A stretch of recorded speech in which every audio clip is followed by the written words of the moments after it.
Chairperson, আমাদের দলের প্রধান, দেশের প্রধানমন্ত্রী জনাব তারেক রহমান মৌলভীবাজার আগমন উপলক্ষে আমাদের দলের ভিতরে ব্যাপক উৎসাহ উদ্দীপনা দেখা দিয়েছে এবং আমাদের যৌক্তিক দাবি আমরা তুলে ধরব। আমি আশা রাখি আমাদের এই দাবি যৌক্তিক দাবি তিনি মেনে আমাদেরকে উৎসাহিত করবেন। চেয়ারপারসন আমাদের মৌলভীবাজারে আসছেন। আমরা এই কারণেই আমাদের সমস্ত মৌলভীবাজার জেলায় একবারে তৃণমূল পর্যায়ে একটা আনন্দমুখর পরিবেশ উৎসব বিরাজ করছে। আমরা সবাই শ্রদ্ধেয় নেতার জন্য অপেক্ষা করছি, তিনি আসবেন, আমরা আমাদের দাবিগুলো বলবো।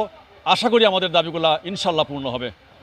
আমার মাননীয় প্রধানমন্ত্রী আমাদের মৌলভীবাজার আসবেন, আমাদেরকে ফ্যামিলি কার্ড বিতরণ করবেন, আমাদের ফ্যামিলি কার্ড পাবো এই আশাবাদ্য।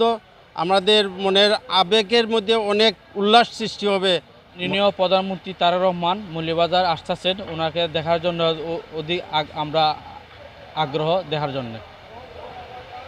কিন্তু আমরা মাননীয় প্রধানমন্ত্রীর কাছে আমাদের দাবি, আমরা দীর্ঘদিন ধরে মৌলভীবাজারের মানুষ বিভিন্নভাবে উন্নয়ন বঞ্চিত। আমরা মৌলভীবাজার একটি সরকারি মেডিকেল কলেজ প্রতিষ্ঠার জন্য আমরা দীর্ঘদিন ধরে আন্দোলন করছি। আমরা আশা করি যে মাননীয় প্রধানমন্ত্রী আমাদেরকে মৌলভীবাজার একটি সরকারি মেডিকেল কলেজ দিবেন। পাশাপাশি আমরা একটা কৃষি বিশ্ববিদ্যালয় এবং আমাদের যে সরকারি কলেজ আছে সেটাকে আমরা পাবলিক বিশ্ববিদ্যালয় হিসাবে চাই। এবং শমশেরনগর, যেটা দ্বিতীয় বিশ্বযুদ্ধের ঐতিহ্যকে ধারণ করে, সেই শমশেরনগর বিমানবন্দরকে আমরা অবিলম্বে এটা অভ্যন্তরীণ এবং আন্তর্জাতিক ফ্লাইট চালু করার জন্য আমরা মাননীয় প্রধানমন্ত্রীর কাছে আমরা জোর দাবি জানাচ্ছি।